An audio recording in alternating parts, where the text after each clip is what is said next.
రాష్ట్రంలో భూముల ధరలు భారీగా పెరగబోతున్నాయి. ఈ నెల 18న ప్రారంభమైన భూములు, ఆస్తుల రిజిస్ట్రేషన్ విలువల సవరణ కసరత్తు తుది దశకొచ్చింది. ఆగస్టు 1 నుంచి కొత్త రిజిస్ట్రేషన్ రేట్లు అమల్లోకి వస్తాయని సమాచారం.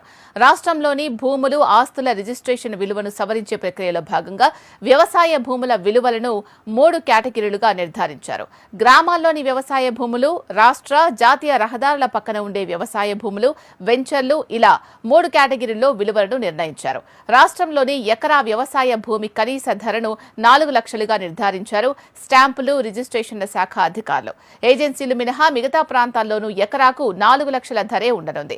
హైవేల పక్కన ఉండే భూమి ధర 40 లక్షల నుండి 50 లక్షల వరకు పెంచుతున్నారు. వెంచర్లు వేసేందుకు సిద్ధంగా ఉంటే ఎకరా 1 కోటి వరకు ఉండనుంది. నివాస స్థలాల్లో స్క్వేర్ యార్డుకు 1000 రూపాయలు, అపార్ట్మెంట్లో స్క్వేర్ ఫీట్కు 1700 రూపాయలుగా నిర్ణయించారు. ఏజెన్సీ